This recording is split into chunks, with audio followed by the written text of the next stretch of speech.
have an awesome guest today, my great friend, Steve Romick.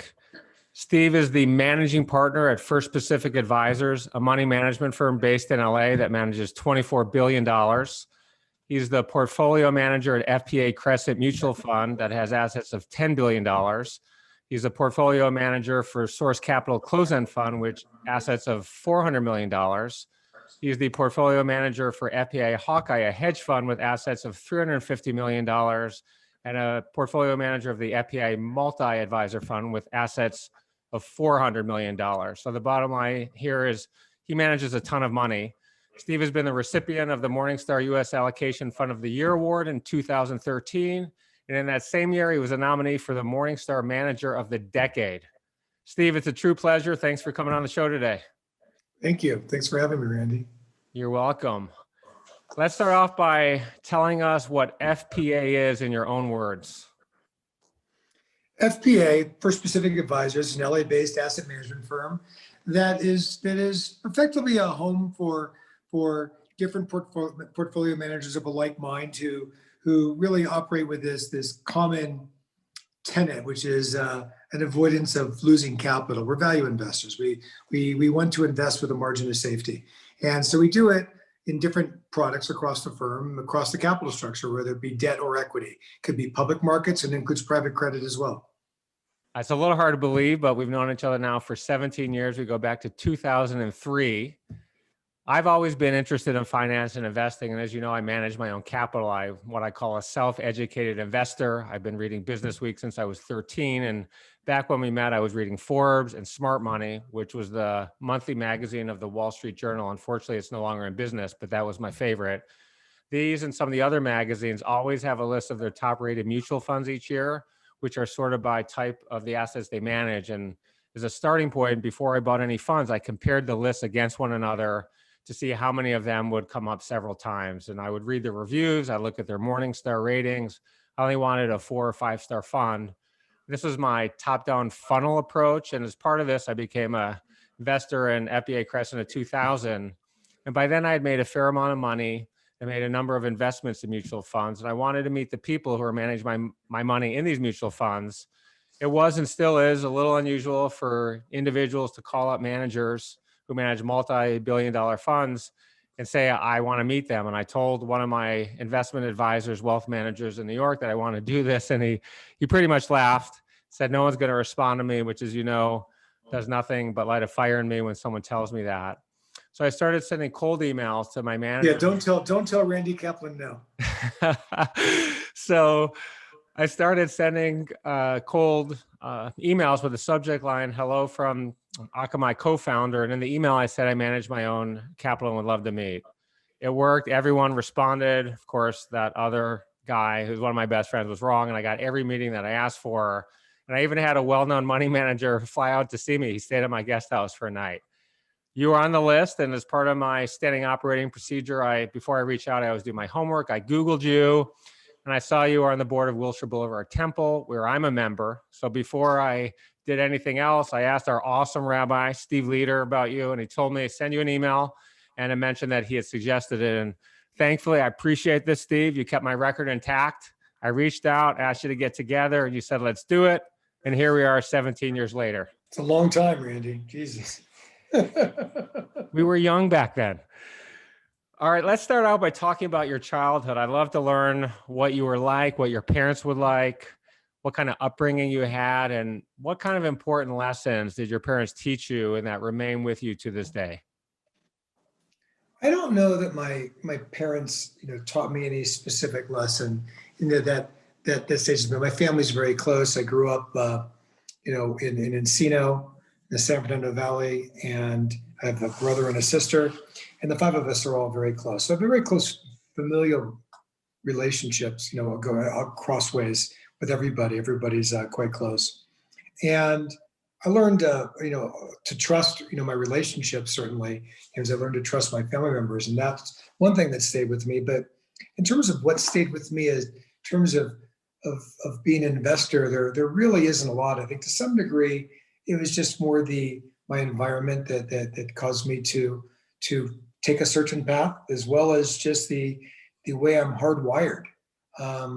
I think that the one thing that my parents, I really have to give them credit for, particularly my dad, was, taught me to get involved in the community. And so my philanthropic involvements are entirely a function of my dad coming to me when I graduated. When I graduated college, I went to work for a hedge fund, and I didn't know anything from anything. And my dad said to me, he was on the board of his temple at the time, and he says, "Look, it took me too long to get involved in the community, and I regret that. And I think maybe you should think about doing that."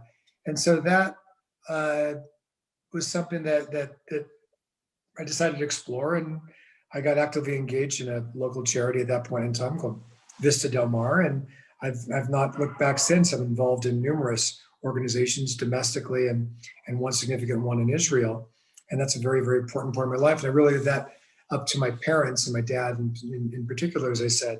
But in terms of, from an investing perspective and who I am, I think that, to some degree, you're hardwired. And I was hardwired to be good with numbers.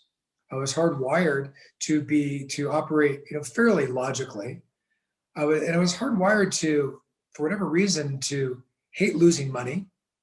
And lastly, I was hardwired to not give up and be rather dogged. In fact, I have at my office at home in LA. This podcast taking place in Tahoe as I decided to take my family and come up to Lake Tahoe and escape the high positivity rates in Los Angeles. But in my office in LA, I actually have my kindergarten report card. And that was back in the day when they didn't actually give you grades of A, B, or C. I don't think they give you grades, in kindergarten anyway, but they usually a box you check. Are you, average, below average, normal? And they actually wrote everything in. There were no boxes to check. And there's a long list of things that they graded you on, if grading is the right word. And I was, average, normal, above average, and, pretty much everything. I wasn't fortunately below average on anything. But the one thing that really, I guess, the kindergarten teacher decided to call out on my kindergarten report card was attitude toward failure. And she actually wrote in, doesn't like idea. So at 5 years old, somebody knew that I wasn't going to give up so easily. And that's kind of been my personality ever since. I hope you're enjoying this video so far, but before we jump back in, I want to know if you've ever thought about what you need to do to reach the next level of success in your life. Over the last 25 years, I've been an advisor to more than 50 companies. I've invested nearly 100, including Google, Lyft, and Seagate, and I also co-founded a company that today is worth more than $15 billion. I've been incredibly blessed in my journey, and at this stage in my life, I want to give back. I want to share the lessons I've learned so you can reach incredible success way faster than I did. In my own journey, I've learned that having the right mentor is a massive advantage to achieving our goals. I'm hugely passionate about mentoring others, and I'm looking for a few hungry entrepreneurs who are excited to take action on their journey to incredible future success. So if that's you, I've got an opportunity. In the description of this video, there's a link where you can apply to work with me. All you need to do is answer a few simple questions, and if you're a good fit, my team will reach out so we can build a game plan together. All right, now let's get back to the video. What kind of hobbies did you have as a kid? What were you into when you were 5, 10, teenage years? Well, I was very much to myself kind of kid when I was younger. I played in the playground in school. I had good friends in the neighborhood, but I spent a lot of time reading. I just really, really enjoyed reading both fiction and nonfiction from a very, very young age. And I just couldn't put books down. I always had a book with me. And whenever I traveled with my parents, and I was very fortunate, they took me to different parts of the world. And I always reading. So I was reading, and that was probably my greatest hobby. And then after that, I was very engaged athletically in a host of different sports at a young age, but then it really just honed in on one thing, and I swam competitively from the age of 5.5 through swimming Division I at Northwestern. I didn't know that about you, that you were a swimmer. Yeah. So I wasn't the swimmer that was on the Olympic team, and certainly wasn't one. Well, I did make it to the consolation finals in the Big Tens, but I was a better swimmer in my junior year at high school, relatively speaking, than my senior year. All my recruitment letters in my junior year that I received, they asked for them back my senior year as I started having knee problems. So I ended up having knee surgery my freshman year of college, which is not great if you're a breaststroker. You really need your knees. But I also wasn't the swimmer that ended up, with the seditious act of invading the Capitol building last week. Unbelievable. What were the people thinking? We'll get to that a little later in the show, and we're going to get to the importance of your philanthropy a little later in the show as well. So did you go to Northwestern to swim? I know you were in the School of Education there. Why education? Why study education and not business, for example? Well, I didn't. I went to Northwestern because it was my second choice. My first choice was actually Brown, and Brown didn't feel it was terribly important that I matriculated in Rhode Island. So I went to my second choice school, and I wanted to go to Brown really, and it was only my first choice for one reason over Northwestern, because I felt I could be more competitive swimming in Division II, and they actually had a water polo team as well, which I played, and that was really the reason more than academics. So I kind of liked the academics of both institutions, but so I went to Northwestern as the plan B, and couldn't have had a more fortunate experience. But I did not go there to swim. You forgot to mention you went to Northwestern because obviously you didn't get into Michigan. So we'll leave that out of the bio. Yeah, we drop that and edit that from this, because in Michigan was really important because you guys had a great football team this year, didn't you? Even Northwestern was better than Northwestern. You want to hang with that?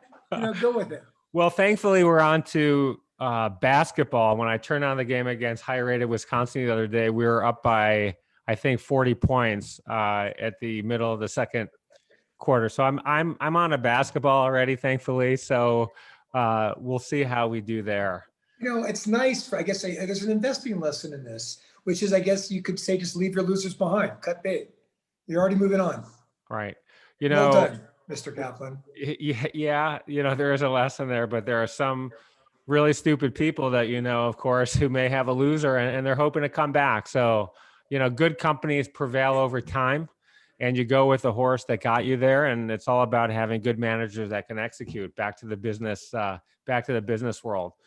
So you're at Northwestern, you do well. And you asked a question about education, though. I didn't answer that. May I interject and go back to that question you asked? Yeah. So it's interesting because I went to Northwestern. I was planning to go to law school, and I was actually ultimately I was accepted to USC, and I declined and decided to go to. I was going to get my JD MBA. I ended up getting this job at this hedge fund, which I thought was more, was interesting. I figured I always go back to law school, but I went to, since I was going to go to law school, I figured that I would just become an English major, because writing would be a very important part of being a lawyer. And I just didn't prefer the English department at Northwestern. I found they were a little too pompous and put themselves up on a pedestal, and I didn't feel that it really excited me. So I looked around to see what other majors might be interesting. And the School of Education had this major in human development and social policy that was particularly appealing, because it allowed me to continue to take classes across this liberal arts institution while taking statistic courses and psychology courses, and in the School of Education. So it was a major that allowed to have a little more custom tailored. And interestingly, it's nice that it carried generationally, because my daughter is now a senior at Northwestern with the same major. And she also is not going to become a teacher. Is she going to go to law school? No, she's currently looking for a job in Hollywood. Got it. I was a psychology major, as I think you may know. I may have shared that with you at some point in time, and I did go to law school. And I thought, for the same reason, I wanted a broad general education. I love my writing classes at Michigan, and still love to write today.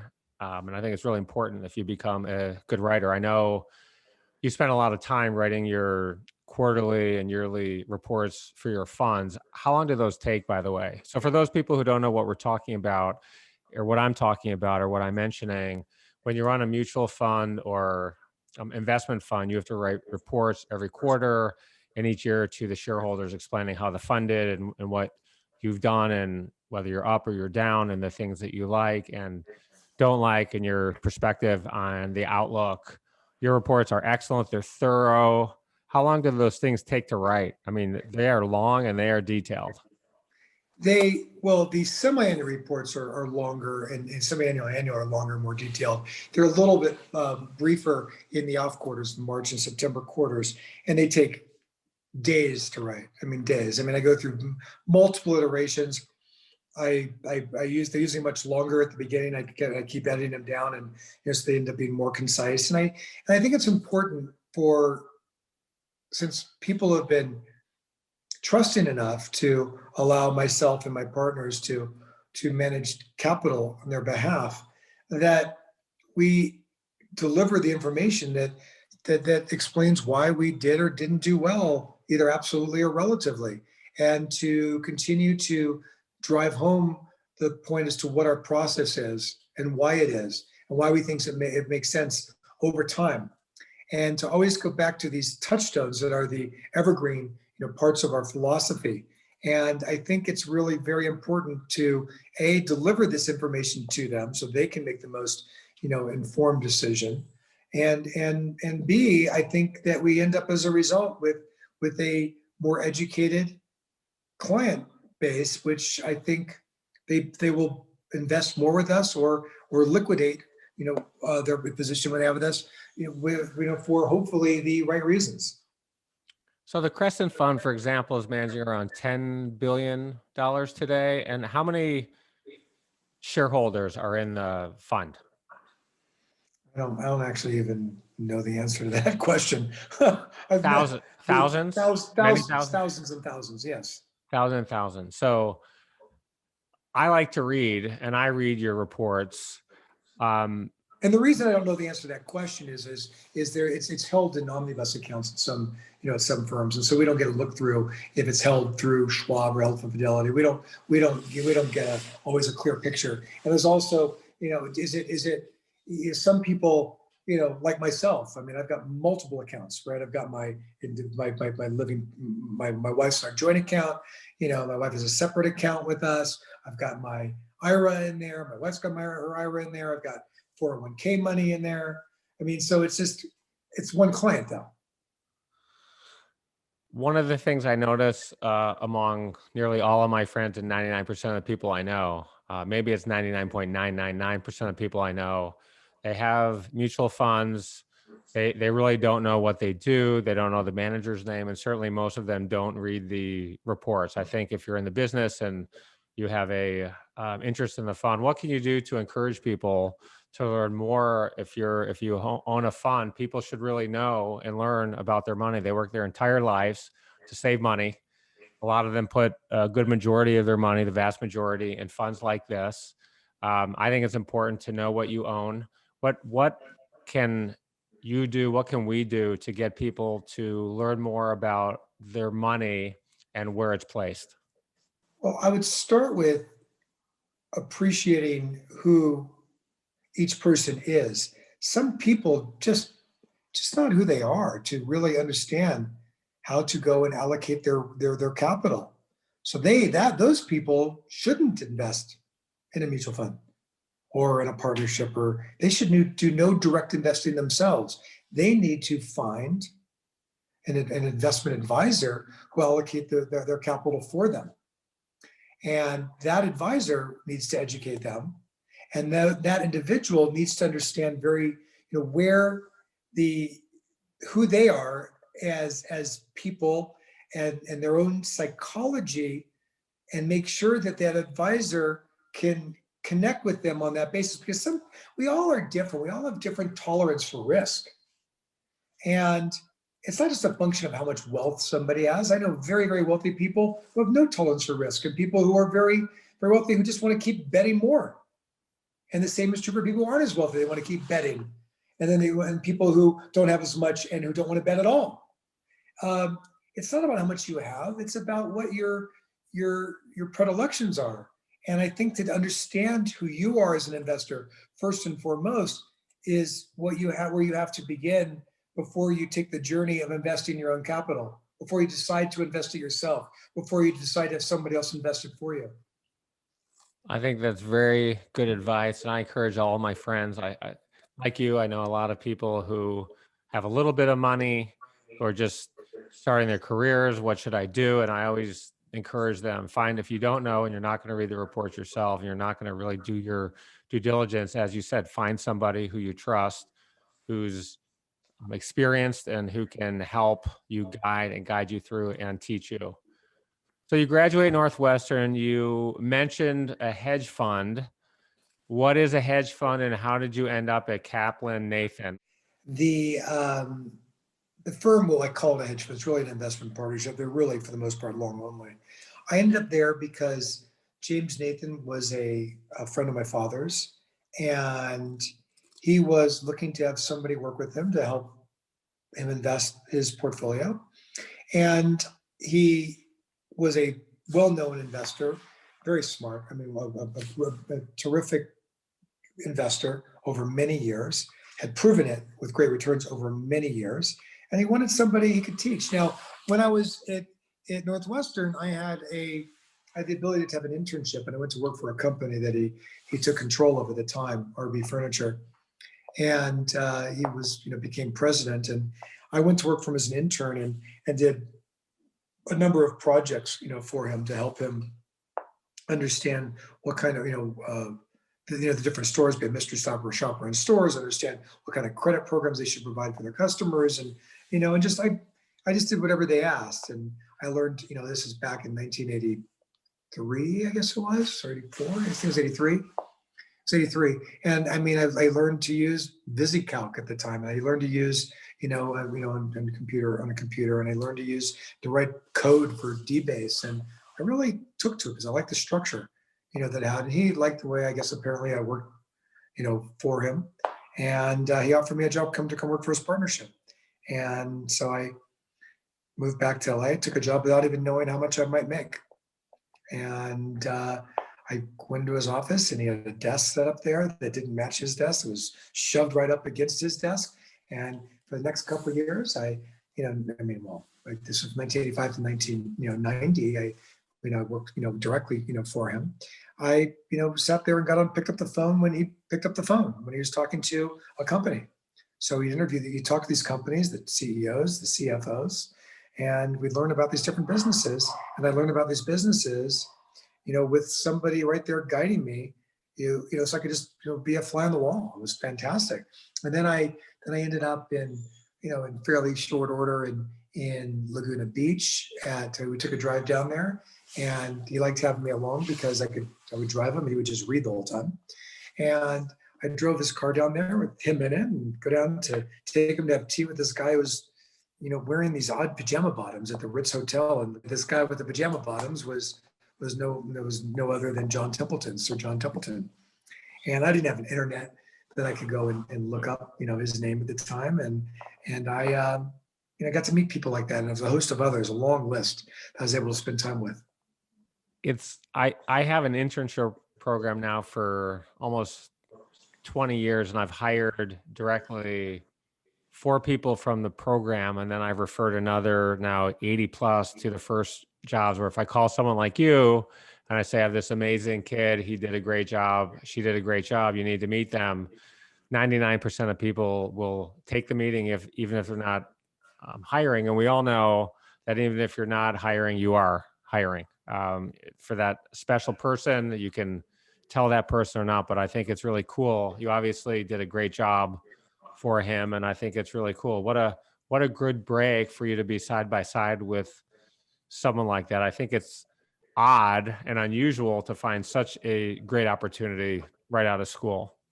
So it is, but it was interesting also. He said to me something at the time, I'll never forget this. We were in Chicago, and we're having a drink, in the lobby of the hotel there.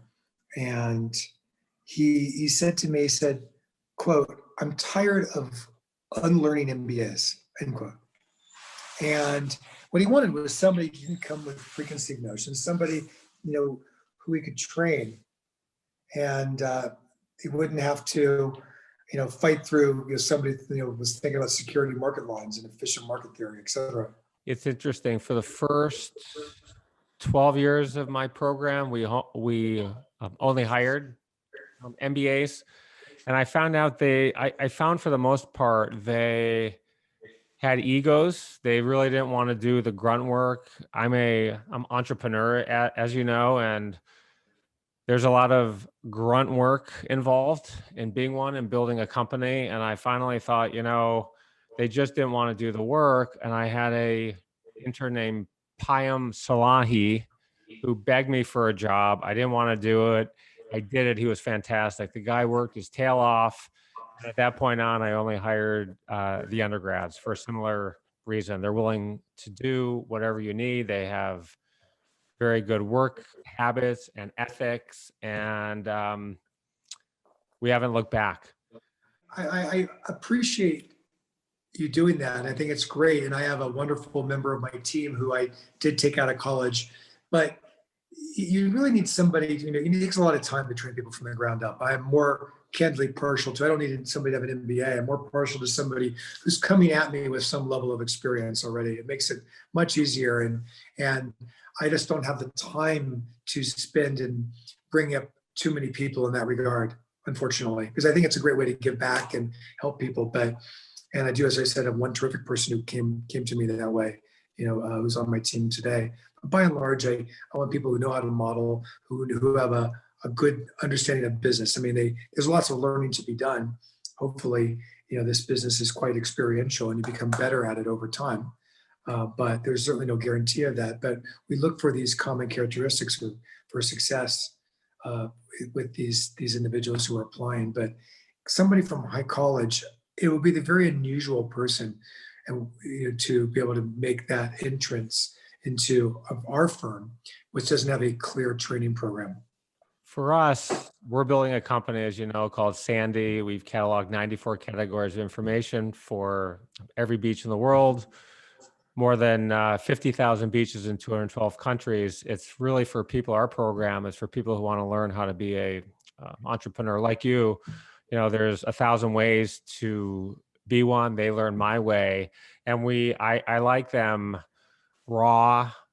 They've never really had a job like this or a internship like this. We really teach them a lot of intangibles, and essentially is a tryout with me. And then it's a tryout if you do a great job with me. And as you probably know, I'm very tough. I can refer them to somebody like you for at least a meeting, because I'm never going to send you someone who's not awesome, who couldn't do a good job. I'm never going to waste. You've already done that once for me, Randy. Yeah, we're going to get to that a little bit later. Am I hijacking your podcast? Pardon me? Am I hijacking your podcast? No, it's great. I mean, I already had the quote on learning MBAs, and I'm glad you mentioned it. And I was going to hit the PJ story. And the PJ one is funny, and it's good to talk about funny things that happen in our careers. And it made me think of one of mine.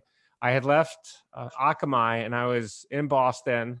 I had to catch a 4:30 flight back. There was a traffic jam because I was taking ballroom dancing lessons at 8:30. I had to be back, and I took the flight, and then I would take a cab straight there. Laura very well, my ex-wife. I still am a terrible ballroom dancer, and I was terrible at our wedding as well. But I went, and I'm running. I pass security running through the airport. I'm that guy in the briefcase and the suit, flying through the airport, running. My lungs are burning when I get to the gate. Wait, don't close the gate.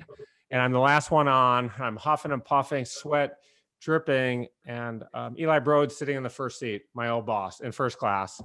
And I stop. I'm embarrassed because I'm disheveled. And of course, he knows the CEO of United. And there's a United guy basically guarding him for whatever reason. No one knew who he was. No one's going to bother him. But I said, hey, Eli, hey, Randy, what are you doing? The guy moves out of the way, and I bend down to talk to him, and I clock my head so hard on the overhead compartment, it sounded like I cracked my skull. Eli's like, what? Are you okay? Are you okay? All the flight attendants came rushing over. I had this huge welt on my head for about a week after I got back. So you talk about the PJ story, and that reminded me of that story. We digress. So what happened? You're at Kaplan Nathan, you're working for this amazing guy, opportunity of a lifetime, really. It's what you want to do. You're learning a ton. You obviously love it. You're hardwired that way.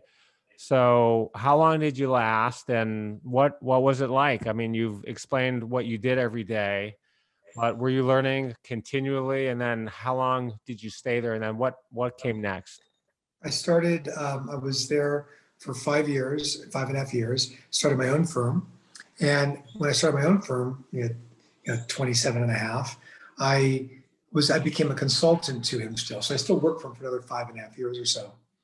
And basically delivered research and invested portfolio for my clients, separately managed accounts, as well as doing research for him. So I was able to let me do both. And then I started a mutual fund, the FPA Crescent Fund, which you mentioned in the intro, in 1993, because I wanted to. It was really a byproduct of what I'd been doing. I used to go to these. I used to do a lot of junk bonds back in the 1980s and go to the Drexel, annual conference, and learned a lot about high yield and distressed debt, and lived through a cycle in 1990 and 89, 90, and it was interesting because I felt like, well, I can deliver an equity rate return. Why did I just have to be in stocks? And at the time, most managers were really focused on one thing, one asset class, one market cap size, and I just didn't think that made any sense. I just wanted to generate equity rates of return, and I wanted to do so, idiosyncratically because of my desire to just internally to avoid risk. I wanted to do it. I could do it across the capital structure. If I could buy a bond that was going to yield me 10 or 11%, I felt that would be at least as well as the stock market, if not better. So why not just buy that bond? And I'm not going to have that same, if assuming I believe it won't be a permanent impairment of capital, I'll get that with some volatility until maturity, but less so on average than the stock market. So you take what pitches are thrown. I felt the market was throwing pitches, and I saw people in the hedge fund universe doing this, but not in the mutual fund universe. And so I started the FPA Crescent Fund to kind of invest across the capital structure, invest in small cap, mid cap, large cap, distressed debt, high yield bonds, and now we do some other things within there as well. But there's a certain limitation given the nature of it being a public fund. So you started that fund when you were 27 years old. I started that fund when I was 30. I started the firm when I was 27. Started the fund when I was 30. So you started this fund on your own. How much capital did you begin with? And then how did you raise money for it once you got started? How much capital? It's hard to call the small quantum of money that we had capital. It was so little. And thousands of dollars, hundreds of thousands of dollars? No, we had a number of million, but it was sub 10 million, I think, at the time. I have to go back and look. It was very, very small. And the idea was, okay, if I can prove this in the public markets, it is an area that I think I can deliver on for these clients or prospective clients. And it's an area that's ripe for opportunity because nobody else is doing this in the public markets. And that was the reason for it. And capital, came in, slowly, then quickly, and then it left just as quickly. I mean, it left faster, for a period of time than it came in. Because apparently my investors thought I'd turned stupid. I didn't do the internet stocks of 98 and 99 into 2000. So if you look over those 2 years into the first quarter of 2000, call it 2.25 years, I underperformed the market by 50 some odd percentage points in 2 years. And I mean, we didn't make any money over those 2 years. I think we were down maybe 1% in the aggregate. I have to go back and look. So way behind. So investors were leaving quite quickly as the fund grew from nothing to $300 million, a little over $300 million, and it dropped under $40 million quickly. I mean, I think that the only reason why we had any money left in the fund, or even that much money, there were two reasons. One, I think people felt badly for me. And two, I think that some people forgot they had money with me. So I'm all in favor of that. So we mentioned the But concept. wait, by the way, but an Yeah. important point I want to could close with though on this point is we were right. We underperformed the market by 50 odd percentage points in that time frame. But then if you look through 2000, 01, and 02, I made money in each of those 3 years when the market was declining. And if you look back at 2002, over the 5 preceding years, going back to the horrible 98 and 1999 relative years, I actually ended up being 40 odd points ahead of the market. We're going to talk about all of that in a little bit and get into some specific numbers. But for now, I want to talk about, we mentioned a hedge fund. And a lot of people know the term, they don't know what it is. What is a hedge fund and what's the difference between a hedge fund and a mutual fund? Both hedge funds and mutual funds are pools of assets, pools of capital where investors own shares, or units, in that. In the case of the mutual fund, it is shares. In the case of a hedge fund, it's shares. In the case of a partnership, it's units. And a partnership is an ownership stake that you have, ratable share of that, through these, these units. The mutual fund it can be an open-ended mutual fund, which allows you daily, the daily days when the market's open, daily transactions at NAV at the close. So you could sell our mutual fund today and get today's close, and we'll get that show up as a redemption in my tomorrow morning run, and I will go and allocate my resources accordingly. If it's a big redemption, I'll probably sell something down. If it's a big contribution, I'll buy a portion of the portfolio and bring it back up to maintain exposures.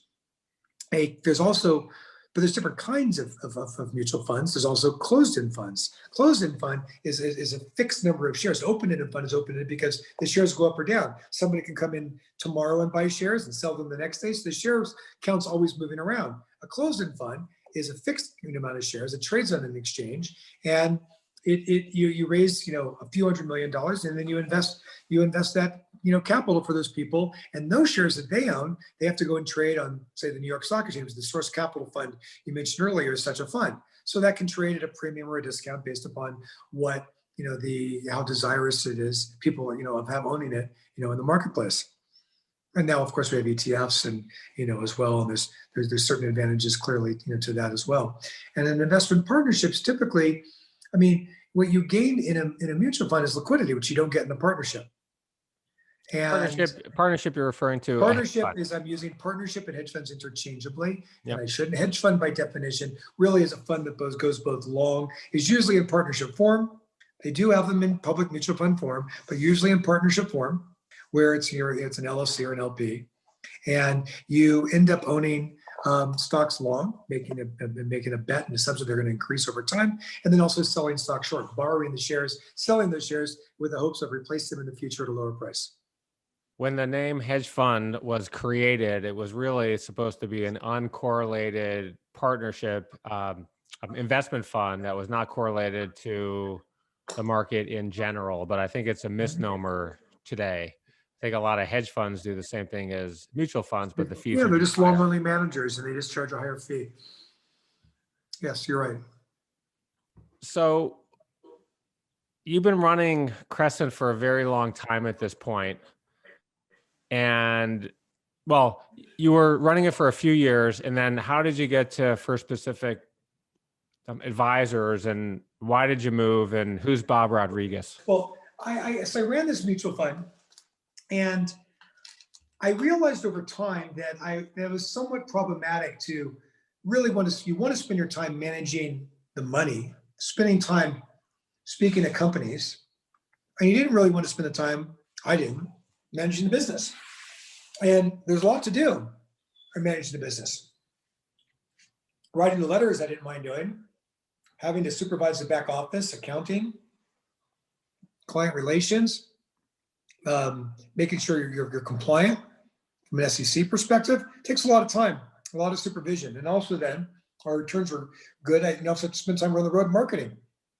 I wanted to focus on investing first and foremost, and relinquish the responsibilities on the side of the marketing and business development. I'm sorry, marketing, which is business development, marketing and back office and let somebody else, take care of that in compliance. And so First Pacific Advisors, provided a home, for me at that point in time. I looked at a couple different firms. I'll leave the one other firm, nameless. They're also run by friends of mine. And I joined First Pacific Advisors because I was friends with Bob Rodriguez. We were part of an investment group in LA where these different investors would, it was an idea dinners you'd have, and we'd, I'd talk about being a fly on the wall. James Nathan goes by Jeff Nathan. Longer story there. And I go to these dinners, and you had to come with an idea and you had to talk through the idea. That was the price of admission. So that's where I met Bob Rodriguez, and I go, well, that guy's smart. And this guy actually had the number one performing stock fund in the country over 25 years. So, diversified stock fund. And unusually, he also had the only bond fund in the country that had gone 25 years without ever losing money.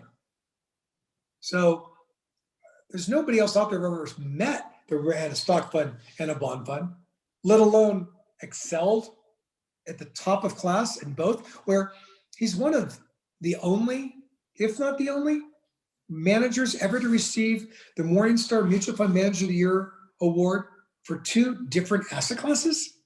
So Bob was a friend, still is a friend. He's retired now, and he, gave me a home. I brought my assets over to my firm, my mutual fund over there. I had a partner at the time, and he went a different direction, and we ended up having a good working relationship over many years. The fund's grown a bit since then, and I want to talk about how do you grow a money management business and a mutual fund. Does money management business work like a normal business where you have a business plan and you then plan to grow it? Is it performance-based? Is it enough to have good performance? Will the investors just find you, or do you have to have a marketing person? And at one point, do you have, or do you need a marketing person, if at all? I don't think there's one right path to heaven here. I think that if you have performance, people will find you.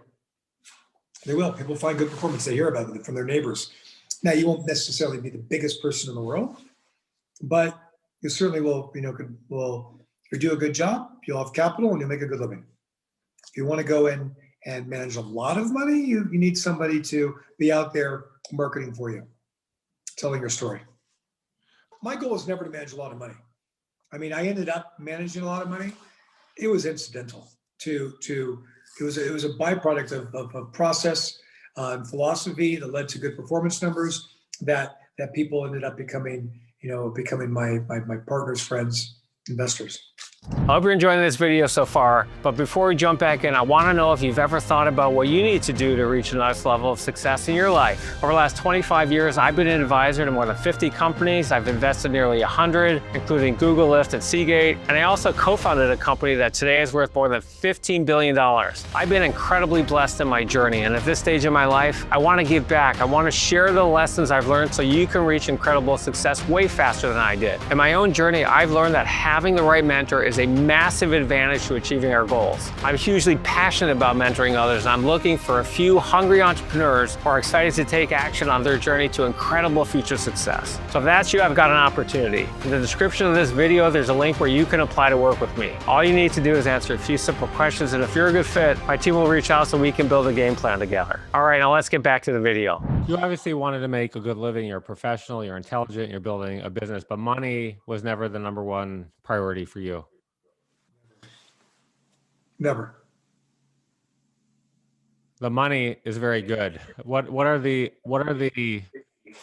management fees on 24 billion in assets? If you look at, is it 1% as a rule where you're getting 240 million in fees? There is no rule. I mean, it depends on, there's lots of different products that make that up. We have private credit affiliations, in there as well. That's they're higher fee than base fees and incentive compensation. We get a percentage of the profits. The mutual fund business has been under fee compression for decades, and it continues. But it also depends whether you're managing equities or managing bonds. Our fixed income business is a lower fee, so it's different across the board. I don't want to dive into the details, of that. Right. I mean, the math is simple. The point is, if you build a successful money managers business because you're a good manager, the assets will grow and your income will grow as well.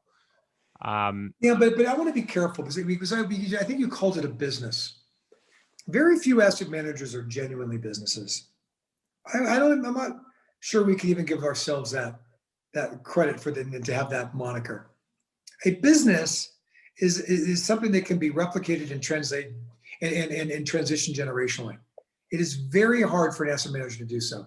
Usually it's driven by, one or two or a few key people, and to make sure that transitions, generationally, and, people operate, with the same philosophy and operate as successfully or as capable. It's very, very rare. There's very few. Some of these are businesses. Some of them are big brands that out there that have lots of different products, and one can be wildly successful and one can be a complete disaster, and they got huge marketing arms, and those are businesses. Those businesses will survive the failures of any one product. That's not as likely with a company like First Pacific Advisors, where we don't have that same breadth. But you could, if you put your hand up and say, I want to sell the firm, there'd be a lot of people who would say, okay, I'd like to buy your firm. I think, at some point you sold the firm one time, and then I think you took it back. And I didn't mean. Well, no, I never sold the firm. The firm, First Pacific Advisors, had been owned when I joined it. It was owned by United Asset Management, and United Asset Management had bought it from a group called Angelus Corp, which had owned this from I think it was the maybe it was 70s at least, if not the 60s. And so it had been corporate owned for many, many, many years. We bought it back and made it employee owned. And I think that, I was approached over the years when we were much larger, and it would have been very lucrative for me to have sold the business. It would have been certainly the best thing for me financially to have done, was to sell the business at a point in time. I chose not to for a number of reasons. Not the least of which was selling the business. If you think about it, why would anybody want to sell it? You want to sell it because you either want to capitalize for yourself, and you can make, somebody's willing to pay you a lot of money for it, maybe too much, or B, this other entity can help you in the management of your business on a day-to-day basis, or for its future growth, because you want to seek that future growth. Well, I didn't need number two. I didn't want to be bigger, and we're smaller now than we were then. And number one, it's just a tax arbitrage. I would have at that point in time been able to convert ordinary income into capital gain, because somebody's going to buy me and they're going to take a piece of my revenue stream prospectively, and they're going to pay me for that revenue stream. I'm going to get something, but a smaller share, from that point forward, once I sell it. And what they give me is capital gains. And I could pay less in taxes for that, with capital gains treatment, as it's been lower than ordinary income. And so it's a tax arbitrage and pulling forward, a future income stream. And the last thing, as I said before, if my most important goal was to make a lot of money and make the most amount of money possible, then I would have sold the business. At some point, didn't you even close the fund because it got too big and you had nowhere to put the capital? I closed the fund. Well, I closed the fund because I wasn't comfortable with where markets were at that point in time. This is back in 2000, in the early 2000s, from 2005 to 2008, their market had run up. I was very, very uncomfortable with what I saw happening on the subprime side of the equation, very uncomfortable with where financials were trading. And if you read and how they were trading, how they were the leverage of their balance sheets, and you can read letters of mine historically going back to that point in time where I talked about credit default swaps as early as I think 2002 in my old shareholder letters. Some of this is on our website, but I don't think we actually archive this going back, into that point in time, because it has to be, now in this compliant world we live in, it has to be, every letter has to run through compliance, and those are letters we've not washed, if you will, from a compliance perspective. But I talked about all of these things and these disconnects in the market, and I was very concerned. I didn't want to go and commit capital at that point in time, and I also wanted to build a team. And so I felt I would reopen at a point in time when the team was more robust and we had investment opportunity. And that came about at in 2008. I want to share a story with our listeners and our viewers. We were meeting at a restaurant called Il Moro, which if I didn't know better, you would own it. I think you ate lunch there every day. It was your cafeteria. And you're looking super sharp that day, kind of suit and tie, which is unusual for you, or at least it's unusual when we get together. And I asked you if you got all dressed up for me, and you quickly assured me it was not for me. And I said, "What's up?" You said you had a photo shoot for something, and you're pretty nonchalant about the whole thing.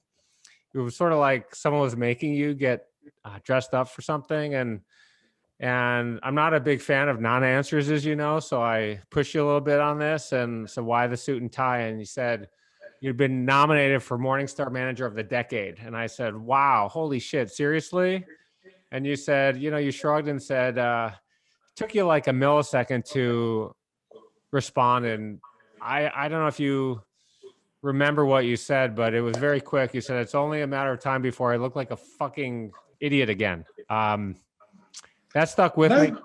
I prefer to think that I didn't use the F word, but otherwise it sounds like that. Okay, well, we that is what you said, and it's fine. We want to keep it real, but it stuck with me forever. I've told that to so many people when I talk about you and the fund and what a money manager should be like.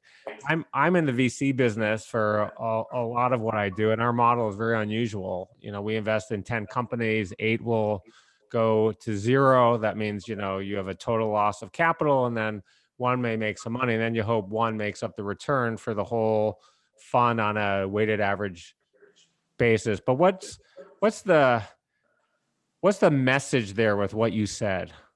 Well, it's really that, look, we were nominated for Manager of the Decade because we had it's a calendar year. Performance is calculated, generally speaking, in calendar years. So starting in the calendar year, at the beginning of that decade, it was the greatest bifurcation between and valuation between growth and value and large cap and small than at any point in time in history. So the starting point was a setup for great returns that decade for somebody who was sensitive to paying a reasonable price for good businesses. So the starting point was I was buying at a portfolio of companies at the beginning of the decade that were very inexpensive, that were growing, and the market as a whole was growing, but the companies were very expensive. I mean, you had Microsoft as an example. And Microsoft at that point in time was trading at a multiple that was so high that even though it grew over the next decade at an 18, 19% compounded rate on its earnings over that next decade, called 2000, 2009 or 2001, 2010, whatever it was, that stock did nothing. How many companies grow, 18 to 20% over a decade, and the stocks do nothing? And that happened because the starting point was so terrible. And so the universe we were being compared to had a bunch of overpriced stocks in it. And my portfolio had a bunch of underpriced stocks. And so we had a great starting point, to at least be compared to the market relatively over that time frame. And then I happened to get the 2008-9 downturn right, because I saw these, some of these, issues as it relates to subprime, and that they would manifest themselves and affect the market in its totality. And so there's some, good calls along the way as well. It wasn't just because, of starting at that with that big benefit. But I knew at that point, when all of a sudden the decade is over, and I was looking forward, we're having lunch at El Moro, and contrary to your review, by the way, most days, 95% of my days was lunch at my desk. It may have been lunch from El Moro, so it was still my commissary. I just wasn't actually downstairs. I was usually working at my desk.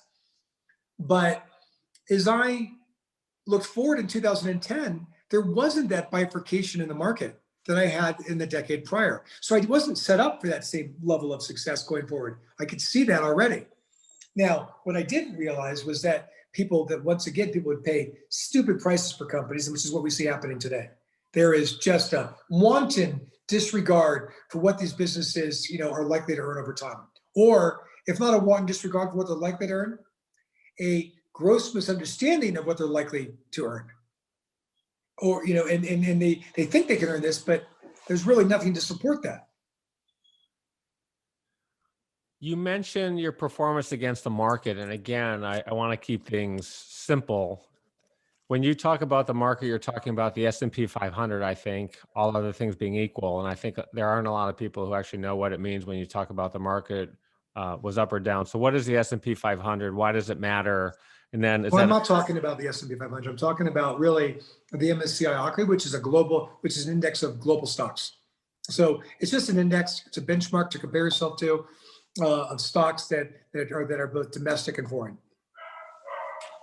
The S&P 500 is 500 companies that are comprised that index, and it's a U.S. based index. Although there's many international companies in that index, where more than half the revenues of the companies in that index are sourced from divisions based outside the United States. Right. So I'm hearing you that it's not the correct comparison, but for most people, they think that is, right? We're talking about 99.99% of people. These are people who are not reading your reports and who really don't know. You own the fund and they have a fund manager or some wealth advisor, and they're generally going to compare they're going to compare the performance against the S&P 500. And if you're looking at that, you've returned 9.5% a year since 1993, and they've returned 9.75% per year. To the average person, it looks like you're not performing as well as the market, but we know differently. So why isn't it apples to apples? Well, for one, as I mentioned earlier on the call, I don't do just stocks.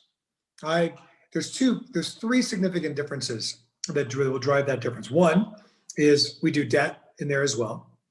And so we're not just a pure stock manager. Two, we will invest in companies outside the US. If you look at the MSCI Hawkeye Index over that time frame, although I was more US centric back in the 90s, I became more international, starting mid, call it 2000. I've always had international in the portfolio, but it's increased, from 2007, 8 on, and particularly after 2011. We saw better opportunities. And then lastly, we also are not uncomfortable running with cash, where cash is a byproduct of our investment process. So our returns at 9.5, are with averaging 30% in cash over that time frame. So 9.5 is after fees, 30% in cash, and well under 60% in stocks. So we outperformed all the underlying asset classes for what we delivered. As you said, during the bear market from October 2007 through March 2009, you only lost 27.9% to be exact, and the market only 55.3% to be exact. So huge difference. And it takes a lot of years to make up for those losses when you're down. What percent of Crescent is in cash today? I know it's a little bit lower than average. Yeah, it's not only lower than average, it's also more in stocks than historically we've held. And there's a couple reasons for that. The greatest driver of market returns, I would argue, over the last 35 years has been interest rates. Interest rates coming down. And interest rates coming down if you think about it simplistically, if you look at the value, what is the value of a business? What is the right price for a business? I mean, reasonable people can disagree, but if you really think about how you're going to value a business, it is going to be a present value of a stream of cash flows. People use different discount models, but there's lots of considerations. But the lower rates are, the more valuable that business might be. So if rates all else equal, if you drop rates, that equity value is greater, the stub is greater, and the multiple you'll pay for that business in the future is probably greater too. That terminal value. I'm using a lot of this. I realize not all your viewers, this might be a little bit more arcane to them, but suffice it to say that rates go down, it makes a value of a stream of cash flows more valuable because you're willing to pay more for it. If I were to tell you that I'm going to give you, $100 a year for the next 10 years, and you're going to go, oh, great, fantastic. You're going to go, but you have to give me, and then I'll give me $1,000 stay. I'll give you $100 a year for the next 10 years. And I'll give you $1,000 at the end. and you could go and borrow at 2%, you're going to go and do that all day long. If you had to borrow at 12% to do it, it would be uneconomic. So it shows you that the lower you can borrow at, the more willing you are, to do something like this. The other important point of having low rates is it's a company that is leveraged becomes more valuable still, because the debt that you have at the corporate level, now you're paying a lower rate of interest. So the levered companies are even more valuable. They're going to go up even more, assuming they're delivering on their earnings. They're good businesses. And then lastly, the third reason is the lack of alternatives. What do you tell the person? If you think about it, a decade ago, and somebody unusually had $2.5 million in savings, which I realize is well above average. And over the last decade, you've had something on the order of 3% inflation. And so if you think about what the present value of that might be, over that time frame, over the 10 years, and you were getting, well, let me take a step back. At $2.5 million back in 2007, you could go and get 5% in treasuries and intermediate term treasuries. So a treasury bond could give you a 5% yield. So if you had $2.5 million, you could take out of that every year $125,000. So $125,000 back in 2007, 2008, whatever that was, today is only worth, assuming you could get it, would only be worth $93,000 because of inflation. But let's flip this a little bit. You're not getting 5% on your dividend, on your coupon, on your treasuries. You're getting less than 1%. So if you call it like 0.8%, then that $2.5 million is only going to give you today, is only going to give you $20,000 of income. And $20,000 of income today, inflation adjusted, because you're not the same, dollars don't buy you as much in 2020 as back in 2008. So that $20,000 is only going to be worth, today, something on the order of $15,000. So what is somebody to do if they had $2.5 million in 2008 and they just wanted to buy treasuries, they didn't want to assume a lot of risk, and they're bringing $125,000 in to finance their life, and today in equivalent dollars they only have $15,000. What do? They only have three choices. There's no other choices. There's three choices. Well, I guess there's a fourth. First choice is, one choice I should say is they can reduce their lifestyle. It's pretty hard to do. It's pretty hard for people to do. One other choice is they could go in and spend some of their principal. Hard, not as easier to do than reducing your lifestyle, but still, it's gonna, at some point, you're gonna incur some psychic pain that you'd watch your principal eroding. So it's not entirely easy. The third choice is that they can go and take on more risk. And that's what most people will do. That's what most people have done. The fourth choice is they can steal. But, let's leave that one aside.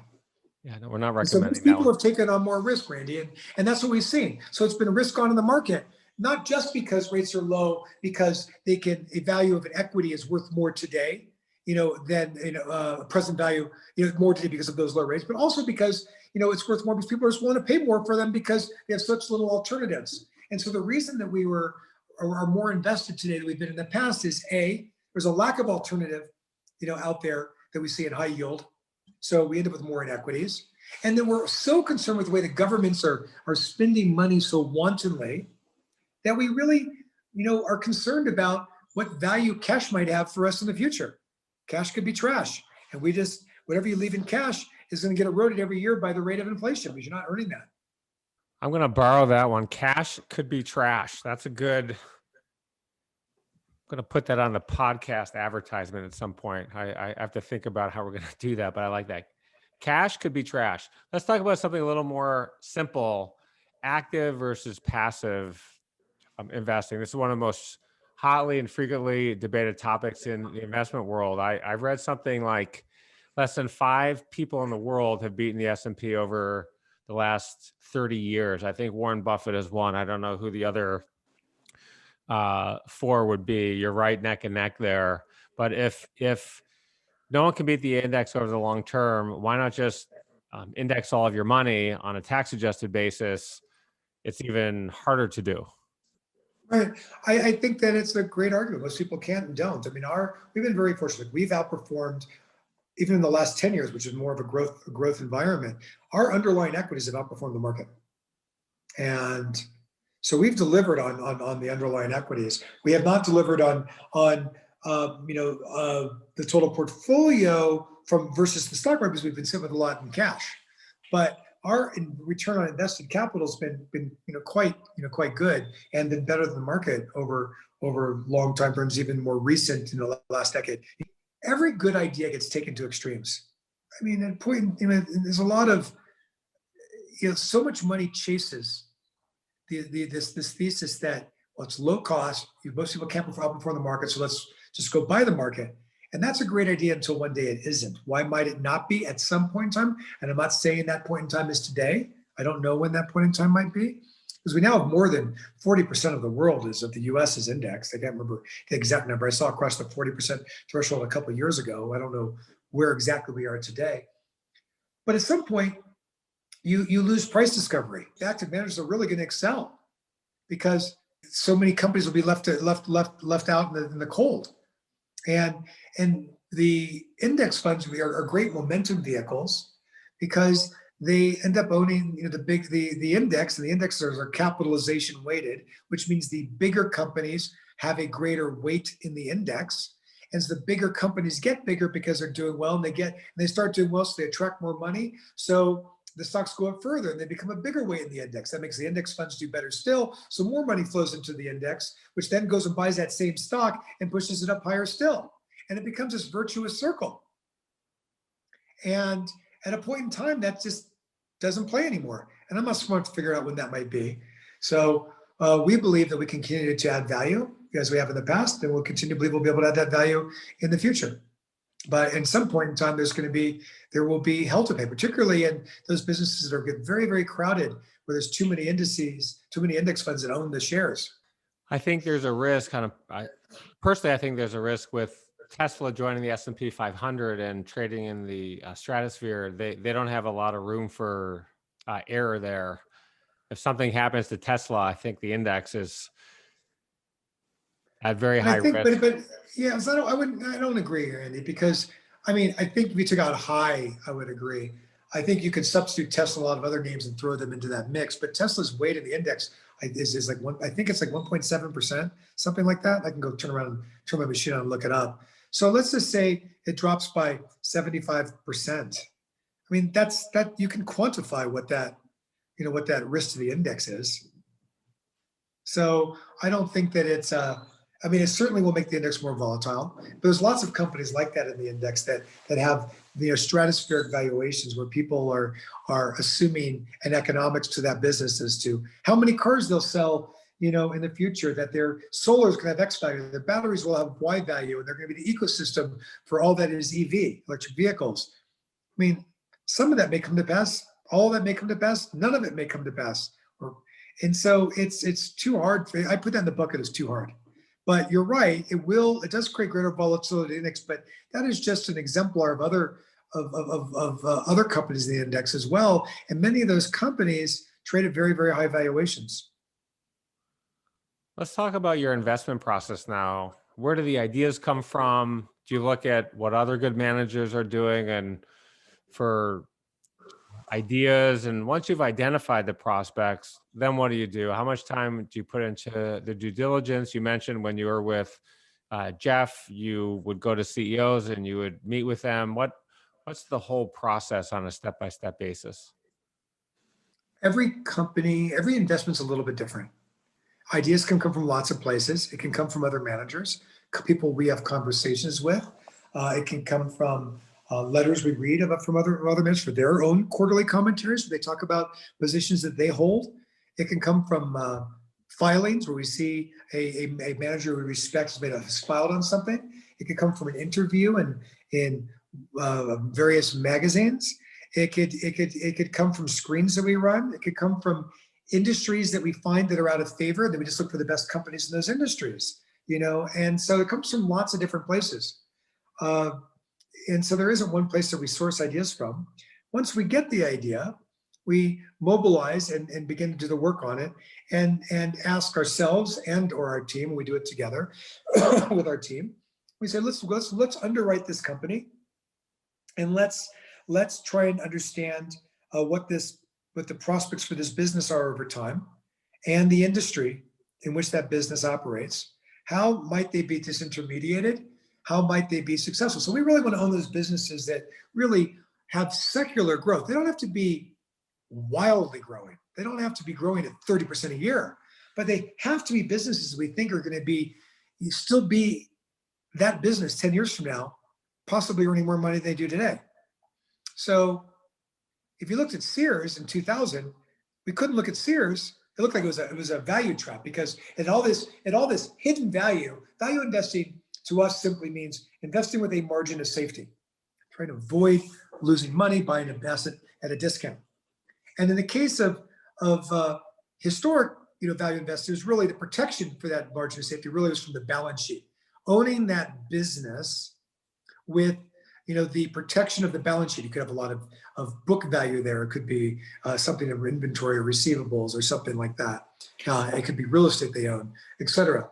And now we would argue it's transitioned more, to the value of the business, really understand what that business might be worth over time. How successful might that business be? And in the case of Sears, to use that just for a moment as a poster child, it was kind of that historic example of a business that had these terrific assets with all this real estate they owned all over the United States, and they had this terrific market share, in retail. But then at the same time, they were being disintermediated, and they were not, by online retail, and they weren't growing, and they weren't competing well in that area. And unlike Walmart, that rose to the challenge, Sears did not. And to fund their operating losses, they kept selling that real estate and mortgaging that real estate. So what you thought was a margin of safety gradually disappeared. So we focus on those businesses and have our team focus on those businesses that have that secular growth. It could be a cement company that's a global business. It isn't a wild grower. Could be that, or it could be something that has more growth. We first bought Alphabet, Google back in 2011. We bought it in the midst of bad news when the economy was viewed as being weak, or Facebook in the midst of the Cambridge Analytica scandal. So we bought that when it was weak. So we asked our team to underwrite these and look at these businesses and explain the businesses to us. Let's not worry about the valuation. Let's think about, is it a good business? Is it a bad business? Is it run by good people, of good corporate governance, who allocate capital wisely? And if so, we then consider what the valuation is, and is it something that we want to own, over time? And we want to avoid, because success is driven not just by what you own, but what you don't own as well, what you've avoided over the course of your career. And so we avoid these secularly challenged businesses, those businesses that are going to get disintermediated. We sold all of our retail years ago, bricks and mortar retail, I should say. And we stayed away from radio stations. We stayed away from, the video rental companies, not because of Netflix, but because this is pre-Netflix. This is before the stuff was being delivered, to you, via the mail, before they had streaming. But this was because we saw the pipe into the home getting bigger, and we saw pay-per-view becoming something that was going to become more and more of a reality. And we said, look, how can we invest in business? We're not comfortable with what it might look like in 10 years. And so we stayed away from it. We stayed away from TV networks. And we stayed away from a lot of restaurants that we felt that were overstored in the United States. So we always look for these businesses that have got the secular tailwinds, the growth, and to focus on, and then stay away from those businesses that have got these headwinds, they're secularly challenged and possibly being disrupted or disintermediated. And then when we get this work and we do this deep work, and we've got a member of our team that's a journalist and helps us underwrite these companies from a qualitative perspective as we try and become industry experts and talk to people who operate in the space to educate us, because we go into so many of these industries, as rubes. We don't know a lot. And so we want people to teach us. We don't presuppose great knowledge going in that we're smarter than everybody else. We want somebody to teach us. So we want to find the smart people, to teach us. And then we go in and bring those people along and ask them to teach us. Some of them are very kind, and some of them we have to pay consultatively. And so we do that work. And then at the end of the day, if that business is a offers, an attractive opportunity to make money in the base case assumptions. We don't try and determine, we build models, we build deep, good models, but we don't try and say what they're going to earn next quarter or next year. We try and determine what they're going to earn over the next 2-3 years and over the next decade, what could likely to happen with the business. We don't try and see what the business will earn 10 years from now, but we want to make sure it's still going to be a good business 10 years from now. What will they earn over the next 2-3 years? And in the base case, are we likely to make money? And in the high case, can we make a lot of money? And in the low case happens, how badly might we be hurt? And if that's set up, that risk reward is attractive, we get engaged in those companies. And the same is true of the debt side as well, and looking at high yield and distressed. You've talked a lot about your team, and with any business, and I'm going to call it a business, even though you don't think it that way, but you have a team, and for you to be successful as a money manager, you need a good team around you. We've already talked about the junior people. Today you want people who have worked in the real world in the money management business, so they can hit the ground running. How hard is it to get a job there? How often do these jobs come up? And how many people, when you have a job, apply for that one job? We have there's 10 of us or so on our team, and people tend to stick around. We've got good tenure, with our team. We're very, very fortunate. And my partners, Brian Selmo and Mark Landecker, Brian Selmo, to whom you introduced me to, a number of years ago. That's been, so thank you for that. Again, I've thanked you before. Thank you. And if you have good people who are smart, who think in a fairly similar fashion, I say fairly similar because nobody's exactly the same, but we're concentric circles where that Venn diagram has enough overlap, that we can operate, successfully within that overlap, that, everybody likes each other, socially, they've got good integrity, they're smart, and we all teach each other different things, and it makes it fun. We try and have a little bit of fun. We try and have, stone crab one day for lunch. We try and go on a ski trip with the team. We take the team to a Laker game, back when we were losing, horribly. And now that we finally are winning, we can't go to a game. You mentioned the journalist on your team, and I was thinking about you and not having a background when you went to go work at the hedge fund, and it reminds me of a great example of this in the venture capital world. Is a person named Mike Moritz. He went from a journalist at Time Magazine to a venture capitalist at Sequoia, one of the best firms in the world. And I think we may have talked about this, but he invested in Google, LinkedIn, PayPal, Stripe, Instacart, and according to Forbes, he's worth over $5 billion today. So I think you can come from a different background and learn the money management business, whatever business that it is that you're trying to get into. Sure. A lot of it's just being logical. You don't have to be a rocket scientist in this. I think people try and sometimes push the pencil too far. You say, am I paying a good price, a fair price for this good business, which will allow me to make money over time? So you gave me an entry, and I want to tell the story about your partner, Brian Selmo, because I think there's a lot of lessons here to be learned. And around 2005, 2007, I was running my investment firm. We were doing primarily VC. I wanted to start another business where I would actually try to run the business and grow the business. And one of the businesses I liked from a business model perspective was the investment business. I think when you're considering to start a company, you should do something you love. And I loved investing, and I love to learn about it. I love to read about it. I mentioned this before. I had a lot of meetings with money managers like you when I wanted to meet people who were managing my money. And I ended up meeting around 10 to 15 of them. And three things popped out at me from those.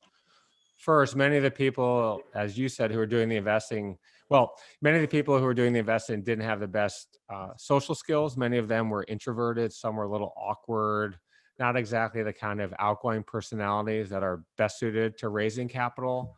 Second, similar to why you wanted to go to a larger firm, nearly all the managers wanted to focus on managing the money. They didn't want to spend the time running their firm, speaking with the clients, or raising the money, which, as you already mentioned, very time consuming. And third, from a business model perspective and profit making opportunity perspective, to own and run a hedge fund was significantly better than running a mutual fund. And we talked about the incentive fee, and I just want to run through this with people. So in the mutual fund business, a manager will typically earn 1.5% on the assets they manage. And yes, it's come down, but you just want to use that number as a nice round number.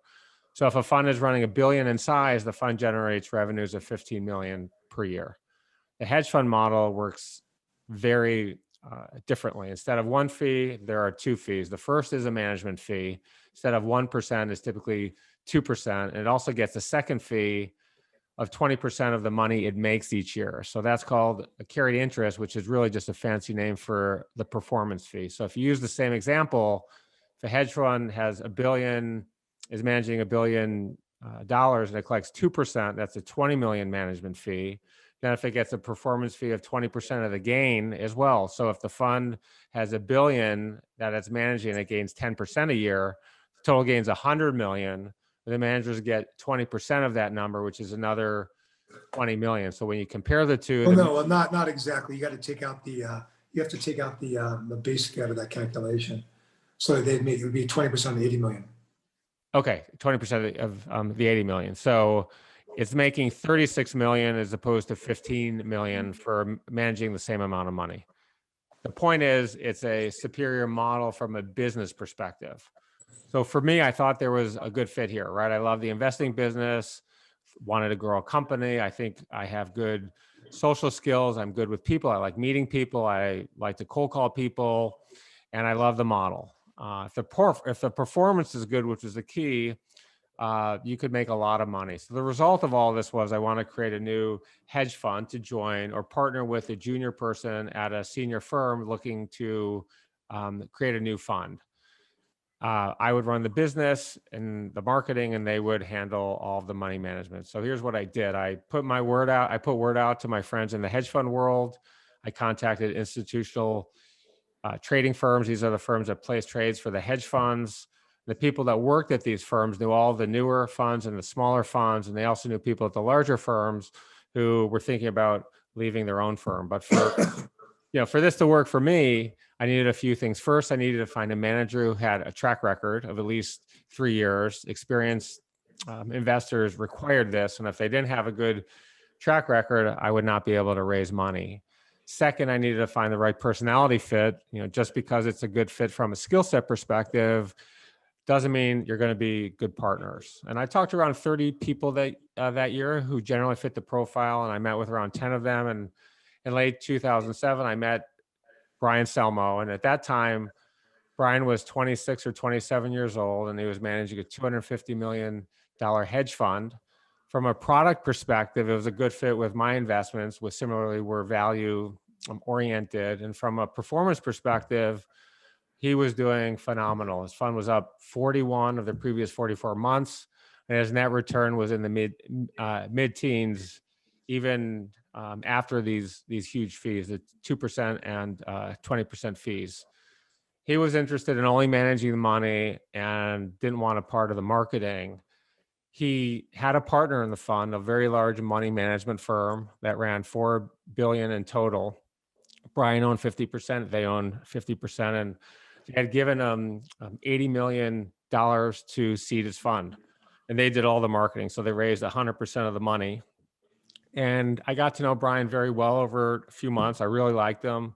Very smart guy. We had many meetings. We had a bunch of lunches. We had dinner with the wife. We had him over one night. And once I passed this hurdle, I needed to do my final due diligence on him. I couldn't just rely on his numbers and the reports that I read, and I read every single one that he had written, but I needed someone more experienced and qualified than me, someone who managed money for a living, who was at the top of their game. And luckily, I knew the perfect guy who ran a somewhat similar value fund. So I call you up, gave you the lay of the land. The following week, the three of us sat down in your conference room for 90 minutes. And when you guys talked about a lot of things, the portfolio, the companies, his research process, the risk, the tax efficiency, and a whole bunch of other things. And I think it went very well. When you left, you told me he was young, but very, very bright. He knew his things cold. and you thought it was a good fit for me. So check. Super pumped about this. Now we had one more hurdle. The final one was talking to the money management firm and trying to figure out how much of this fund I would own. I wanted to own 20% of the business. I was going to grow it. I had the contacts. I could really raise a lot of money based on his performance. Brian didn't want to give up his half, which meant that the money management firm was going to have to give up some of theirs to allow me to join the company. In a number of meetings with them, unfortunately, they didn't want to do it. They had $4 billion under management. They were making a lot of money, and they were happy with the way things were. It was 2008 by then, and as we already talked about, the market imploded. It was down 39% for the year, and at one point down 55%, and it happened very fast. Everyone suffered. Investors panicked. Brian's partner had redemptions all over the place. It managed a whole bunch of other funds. The investors were fleeing and they wanted their money. And as a result, they had raised all of his money and they wanted their $80 million back to stem the bleeding. And when they pulled their money, the short of it is Brian had to close his fund down. That he worked very hard to build this track record, and he had to sell into a market that was falling like a knife. So the fund was over, unfortunately, very quickly, and all of a sudden, Brian doesn't have a fund, and he's unemployed. And it was a hard time. I mean, I know you and I had a bunch of conversations about the market at the time, and I was divorced and had a certain amount of money, and thinking, oh boy, this is not good. Brian called me 2 months later one night. I remember I was reading books to my twins. They were 5 years old at the time. I was putting them to bed. And he sounded very down. He told me what had happened. He wasn't sure what he was going to do next. And the market was still terrible. He had to close his fund. Prospects were very poor for finding a job. It was going to be impossible for him to raise a fund then. And, I love helping people. I always have. I think you know that. And I asked him, how can I help? And then the purpose of the call came out. He asked me if I'd be willing to call you up and see if you would meet with him. And I said, of course, I'll happy to do that. And called you the next day. And the rest is history. There's a lesson here. There's a few of them. A lot of things can come from due diligence. And I have a saying, sometimes our biggest disappointments lead to our best opportunities. And 3, you really find out who your friends are when you're down. Let's take it from there. What happened? He comes in and he meets with you, and what happens next? Brian came in, and what I asked him to do was give me a report. I do this with everybody I interview. I asked him to give me a couple of reports on companies that they like, and I read them as I want to be able to climb inside their heads. I don't care what somebody's track record is in and of itself, because you can just like our track record over the first of the 2010 period was so great, because people were doing something that was the bifurcation of the market. Sorry, I had a text that came through the middle of the screen. Then I think that what happened, what happens is if you can climb inside somebody's head, you can understand better their ability to replicate, over time. And so I try and read reports, and I don't even look at resumes without reports. If somebody sends a resume, it's a lesson for everybody who's applying and working in this business. I mean, give somebody something to chew on, a prospective employer, something to chew on. Don't give them a resume that shows why, where you went to school, and, show them the resume. Write a really great cover letter, and then give them something, that shows you why you fit in, because you've done the work on their organization, why this company is attractive, and that's something. If you get a couple of those things, then you end up in can get a pretty good understanding of what the opportunity, for that person to be successful over time is. And that's what I was able to do with Brian with the reports that he gave me. And I brought him on as an analyst, at the time, just as one of a number of analysts I had on my team. and then cream rises, and Brian clearly, has was able to, evince a capability that not everybody has. And, there was a point in time where I realized, well, this person's either a partner or he's going off on his own. And I felt, okay, it was time to begin to broaden out what I do and relinquish some control and bring in others. And I brought in Brian Selma, my partner, Mark Landecker, as my partners, as the product, as well as partners in the firm. I love the story. You rise from a junior position now to one of 3 partners in the firm. I know you're tight on time. Let me hit a couple more things. What are the most 5 important ingredients of success? There's a lot of people listening to this today. One of the reasons is they want to get motivated. They want to hear from successful people, regardless if they want to be a money manager or not. That's one of the themes of the podcast. How can we all get better and how do we get better? But give me 5 things that you think are the most important for anyone to be successful, whether it's in money management or any other field. I mean, I don't know if I have 5, but if I were to narrow it, to think about it, I think it's really quite simple. First and foremost, it's a marriage of 2 things called 1 and 2. It is a skill at doing something, whatever it might be. And 2 is a passion for doing that something. You need to have both of those in concert in order to be successful in any business. I don't care what it is. To succeed, not just financially, but to have that high happiness quotient for whatever career path that you've set yourself out on. And I think that is incredibly important to consider, the juxtaposition of those 2 things, skill and passion. Look, I play guitar. I don't play terribly well. I play reasonably well. My timing's terrible. I would love nothing more than to go and be in a band and sell out, the Coliseum or Staples, in LA. It's just not going to happen. I mean, because as much as I have a passion for it, I just don't have the skill. So it's just not really particularly helpful to have one without the other.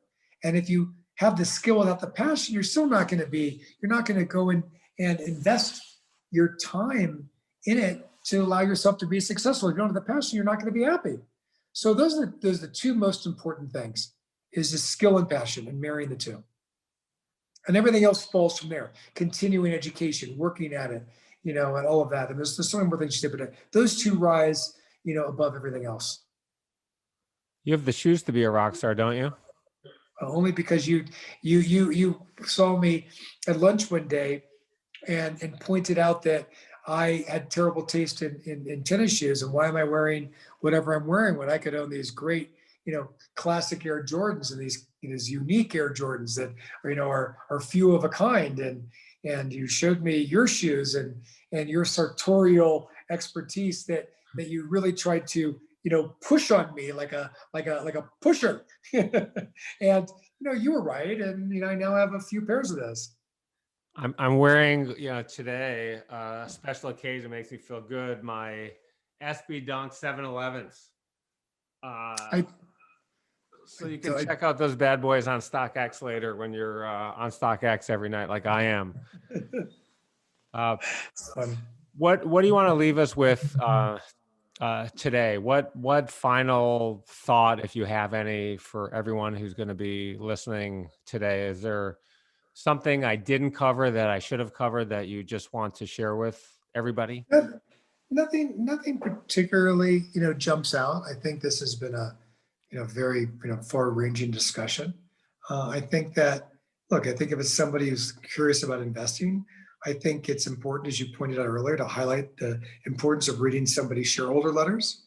I think it's important, even if you're investing your money, is to make sure that you do understand what you're doing, and to make sure that so that you can do it correctly, which either means having somebody do it for you and you get the right person, or finding somebody or buying those securities yourself, whatever the case may be. So I think that as self-education and self-awareness combined are 2 incredibly important things. Awesome. One more quick thing as a soundbite. We say something like, I think these podcasts are great. I think you have a lot to teach people, blah, blah, blah, blah, blah, just as a one-liner, then we can hang up if you feel comfortable doing that. Randy, thanks for having me. I think that this kind of discussion is really helpful for people if they really take the time to listen, and in offering that kind of education I spoke about earlier, through such things as these podcasts, I think could be incredibly beneficial. Thanks. Steve, it's great having you today. I really appreciate your time. Thoughtful, educational, inspiring as always. We'll talk soon. Yeah. Thanks, Randy. Talk later.